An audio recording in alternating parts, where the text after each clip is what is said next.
Les hommes viennent au monde avec un certain nombre d'attributs. Ils ont des bras, des jambes, une conscience, un lieu de naissance. Mais naissent-ils avec des droits? C'est la question qu'on va se poser aujourd'hui. Y a-t-il des droits qui existent dans la nature de l'homme et qu'il nous faut découvrir, au même titre que les lois physiques ou biologiques?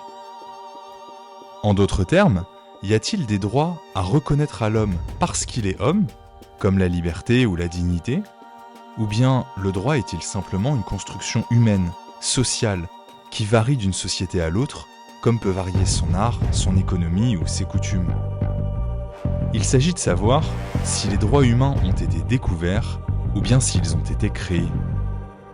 On va voir deux écoles de pensée qui se sont longtemps affrontées et qui ont des visions totalement opposées sur cette question. Bienvenue sur le ring. À ma gauche, vous avez les jus naturalistes, ceux qui croient au droit naturel, et à ma droite, les positivistes, ceux qui n'y croient pas. Et à la fin, vous aurez à votre tour tous les éléments pour prendre parti pour l'un ou pour l'autre.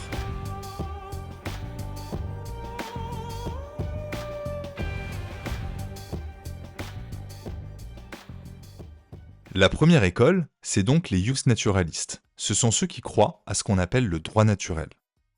Les jus naturalistes pensent qu'il existe deux ordres juridiques. On dit qu'ils sont dualistes. Il y aurait un premier ordre juridique, qui serait immanent et absolu, que l'on peut appeler le droit naturel. Il y aurait un deuxième ordre juridique, qui lui est un droit concret, posé par les hommes, c'est les lois, les règlements, tout ce qu'on connaît dans notre vie de tous les jours. C'est le droit positif. Ces deux ordres juridiques sont hiérarchisés. Le droit naturel est supérieur au droit positif. Le droit naturel, pour les jus naturalistes, c'est en quelque sorte le vrai droit, celui qui n'a pas besoin d'être écrit pour être en vigueur. À partir de là, soit le droit positif, c'est-à-dire comme on l'a dit le droit de la société humaine, se conforme au droit naturel, auquel cas ce droit est juste et doit être respecté, soit le droit positif contrevient au droit idéal naturel, et dans ce cas-là, il devient légitime de lui désobéir et il doit être modifié pour lui correspondre. Donc on va par exemple se demander, est-ce que cette loi est juste? Est-ce qu'elle est morale? On voit qu'on contrôle la conformité d'une loi à un idéal supérieur de justice ou de morale. Les jus naturalistes partent ainsi d'un double présupposé. Tout d'abord que le droit naturel existe et ensuite qu'il est connaissable. Aristote a été l'un des premiers penseurs du droit naturel. Il distingue la justice naturelle, qui est universellement vraie et immuable, de la justice humaine, celle de la cité, qui varie au gré des errements législatifs des sociétés humaines.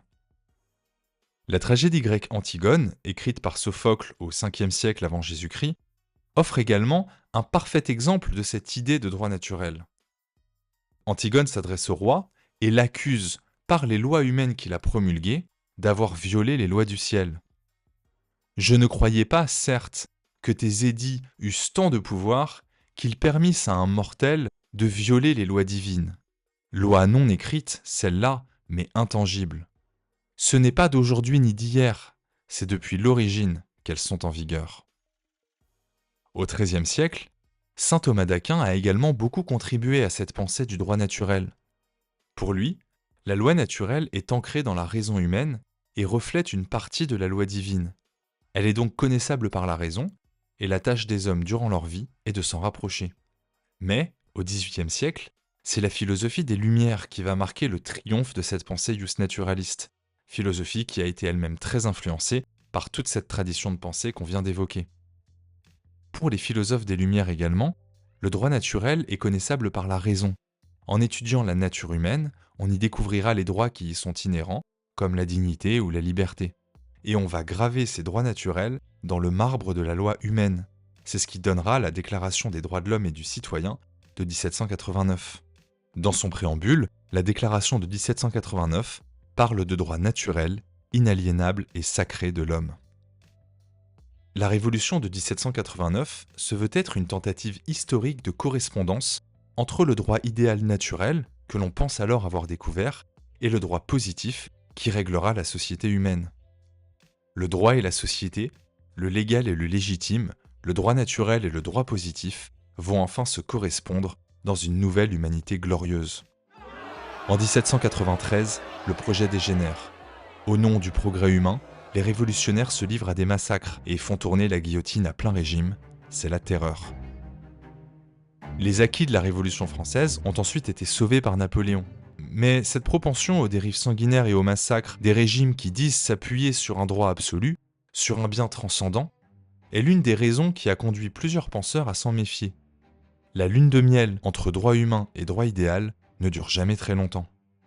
Les grands totalitarismes du XXe siècle vont eux aussi se réclamer de projets transcendants, de biens absolus qu'ils prétendent avoir trouvés, et se livrer, pour selon eux faire advenir cet idéal, aux pires atrocités. Les totalitarismes ont révélé un problème majeur du droit naturel, celui de la connaissance de ce prétendu droit révélé. Qui peut prétendre avoir découvert le bien absolu ? Comment peut-on réellement affirmer une chose pareille ? C'est vraiment l'incarnation de la phrase « l'enfer est pavé de bonnes intentions ». On part animé des meilleures intentions politiques et l'on finit avec les pires régimes possibles. En outre, comme le dit Hans Kelsen, dont on parlera juste après, le prétendu droit naturel est souvent le masque de la volonté personnelle, très prosaïque et très humaine, du souverain qui prétend le faire respecter. Loin de limiter le pouvoir du prince, il le légitime. En effet, pour un souverain, en appeler à une norme morale supérieure, à un dogme religieux ou à une morale transcendante pour justifier ses actions, c'est un moyen très pratique pour imposer sa volonté, en rendant toute discussion ou contestation impossible. Ce sont ces raisons notamment qui ont conduit la deuxième école, l'école dite des normativistes, à élaborer une autre théorie du droit.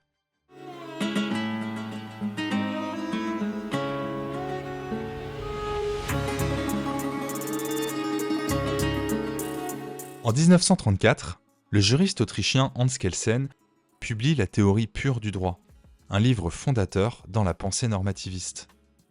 Comme son nom l'indique, l'ouvrage entend resserrer l'étude du droit. Dans cette nouvelle théorie, on ne se pose plus la question de savoir si la norme est bonne ou mauvaise, juste ou injuste, mais seulement si elle est ou non valide. Et pour déterminer cette validité, on ne se demande plus si la loi est ou non conforme à une idée d'un bien supérieur ou à une morale transcendante. On se demande seulement si elle est conforme à la norme qui lui est immédiatement supérieure. Si vous n'y comprenez rien, c'est normal, je vais tout vous expliquer et vous allez voir que c'est en fait assez simple. En fait, les normativistes envisagent le droit comme une pyramide. À l'intérieur de cette pyramide, toute norme doit être conforme à celle qui lui est immédiatement supérieure. Et tout en haut de la pyramide, on trouve la norme suprême, la Constitution, norme de laquelle découlent toutes les autres normes. On appelle cela la hiérarchie des normes. C'est un ensemble de normes organisées en pyramide qui doivent toutes être cohérentes entre elles puisque chaque norme doit être conforme à la norme qui lui est immédiatement supérieure, et ce à chaque échelon de la pyramide au fur et à mesure qu'on la monte, jusqu'à arriver tout en haut à la Constitution qui est la norme suprême. Pour les normativistes, il n'y a donc plus qu'un seul droit valide, c'est le droit posé par les hommes, le droit positif. Pour cette raison, on dit qu'ils sont monistes, car ils ne croient en l'existence que d'un seul ordre juridique. Il n'y a plus aucune référence à la nature ou à un quelconque principe immanent. On ne se demande pas si la loi est bonne, si elle est juste ou injuste, mais seulement si elle est conforme à la norme qui lui est immédiatement supérieure. Prenons un exemple pour mieux comprendre. Le maire d'une commune dispose du pouvoir réglementaire. Dans la hiérarchie des normes, le règlement est inférieur à la loi. Ce qui veut donc dire que pour être valide, le règlement que va prendre ce maire doit être conforme à la loi, qui est la norme qui lui est supérieure. Alors maintenant, imaginons que demain, le maire d'une commune prenne un arrêté municipal, qui est une mesure réglementaire, qui interdit purement et simplement à tous les habitants de sa commune la moindre manifestation. Au terme de cet arrêté, plus personne dans sa commune n'a le droit de manifester, jamais, nulle part. Le problème d'un tel règlement, c'est qu'il existe des lois, donc qui sont au-dessus de lui, qui consacrent le droit de manifester. Et ces lois sont d'ailleurs elles-mêmes valides parce qu'elles sont conformes à la Constitution, qui garantit elle-même ce type de liberté individuelle. Donc cet arrêté pris par le maire serait ici en contradiction avec la loi. Il pourrait donc être attaqué devant un juge administratif et annulé pour cette raison.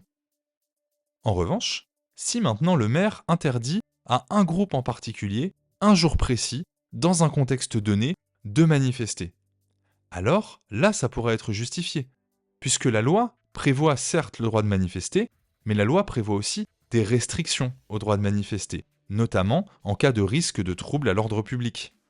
Donc, si le maire qui fait cet arrêté ponctuel et ciblé parvient à démontrer qu'il existait réellement un risque de trouble à l'ordre public du fait de cette manifestation, alors son arrêté est valide, car il est conforme à la loi. On voit donc ici qu'on rentre dans des débats très techniques. On est très éloigné des conceptions morales ou de l'idéal d'une justice absolue. On se concentre uniquement sur les normes et leur conformité entre elles. Le raisonnement ici qu'on vient de tenir, c'est le raisonnement que tient tous les jours le juge administratif et que tiennent globalement tous les jours les juristes qui ont à traiter de l'organisation des normes entre elles. Il faut bien comprendre que les positivistes ne rejettent pas l'idée de morale ou de bien. Ils disent simplement que ça ne relève pas de la science juridique. Ces conceptions ne peuvent pas fonder le droit. Seul un système de normes hiérarchisé et cohérent le peut. On comprend mieux alors le titre de l'ouvrage de Kelsen, La théorie pure du droit, et ce qu'il a tenté d'accomplir, c'est-à-dire ramener tout ordre juridique à un système doté d'une cohérence interne, peu importe le contenu de ce système.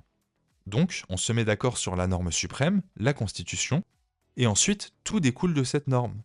On crée un système cohérent dans lequel on ne raisonne plus qu'en termes de validité.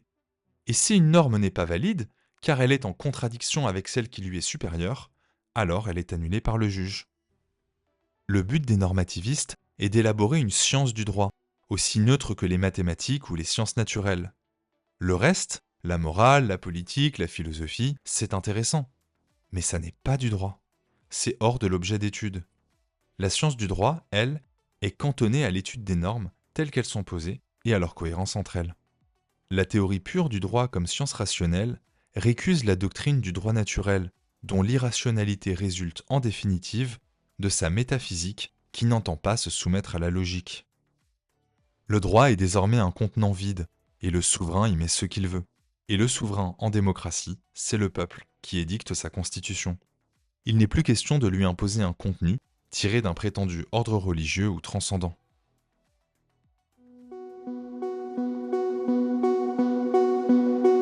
Il faut maintenant dire un mot du contexte dans lequel ont été élaborées cette théorie et comment l'une a succédé à l'autre.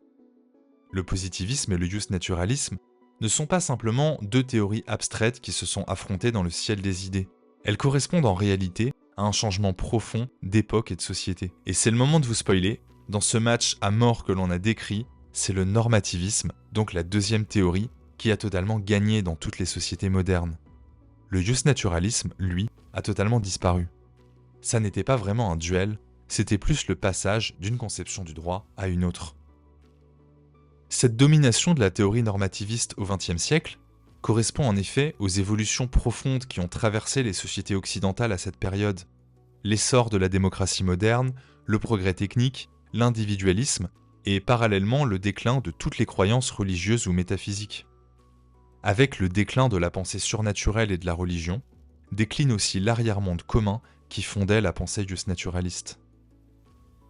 Le système du droit naturel correspondait aux anciennes sociétés, comme la France chrétienne de l'Ancien Régime, ou celle de la mystique métaphysique du progrès, qui était encore celle des Lumières. C'étaient des sociétés traditionnelles, holistes, qui partaient du tout pour arriver à l'individu, du haut vers le bas. Le paradigme libéral moderne, donc celui dans lequel nous vivons, fait exactement l'inverse. Il part de l'individu pour fabriquer un tout, et notamment pour fabriquer la loi, avec un mouvement du bas vers le haut. Les sociétés modernes, comme le souligne Fabien Goudfard, ne sont plus des sociétés révélées. Ce sont des sociétés rationnelles à haut niveau technologique, caractérisées par leur relativisme et leur individualisme. L'époque contemporaine est incontestablement marquée par l'effacement des repères traditionnels. Les transcendances ont disparu, les idéaux suprêmes, comme Dieu, le progrès, la nature, la raison ou le bien, ne légitiment plus le réel. La société ne partage plus une conception commune du bien et du mal. Puisque le droit n'est plus révélé, n'est plus habité par sa dimension transcendantale, il devra trouver ailleurs la source de sa légitimité et les bases de son édification. Et cette source, le droit la trouve désormais en lui-même. Le système s'auto-justifie, tirant la validité des normes de leur conformité entre elles. Il faut rajouter que le dernier clou dans le cercueil des anciens idéaux a été le fiasco absolu des totalitarismes au XXe siècle dont on a déjà parlé. Ces expériences étaient justement fondées sur une poursuite du bien absolu, donc proche d'une conception naturaliste. L'échec de ces régimes a aussi rendu l'homme plus prudent et plus modeste sur toute idée de bien absolu au nom duquel tout serait permis. Et c'est ça qui fonde la démocratie libérale moderne. La démocratie libérale, c'est l'accord sur le désaccord.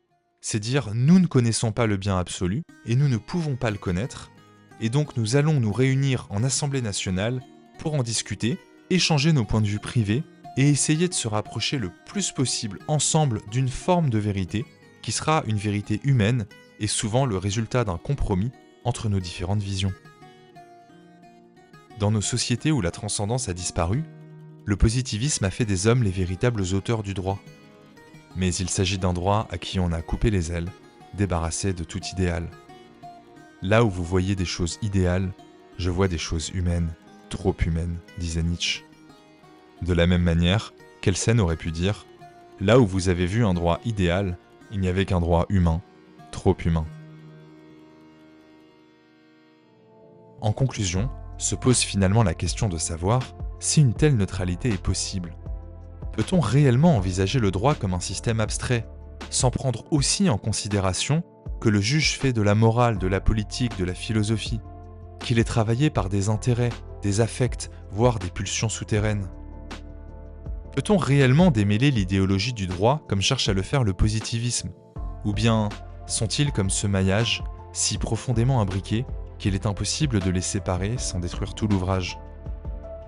La technicité objective dont se prévaut le droit moderne est peut-être le masque d'une nouvelle morale, plus pernicieuse que l'ancien justnaturalisme, en ce qu'elle ne s'assume pas comme telle, se dissimulant derrière les oripeaux de la neutralité. Derrière les droits de l'homme, l'égalité, la liberté, se cacherait en réalité la volonté secrète d'une nouvelle prise de pouvoir. Finalement, qu'ils cherchent dans les étoiles les signes d'un droit éternel, comme c'était le cas avec le justnaturalisme, ou qu'au contraire, ils se convertissent à la neutralité terrestre du Dieu-machine, il semble que le droit reste, avec tout ce que cela comporte de contradictions, de génie et d'accomplissement, une activité humaine, trop humaine. Merci beaucoup d'avoir regardé cette vidéo, n'hésitez pas, comme d'habitude, à vous abonner, à mettre un j'aime sur la vidéo pour soutenir mon travail, et quant à moi, je vous dis à très bientôt.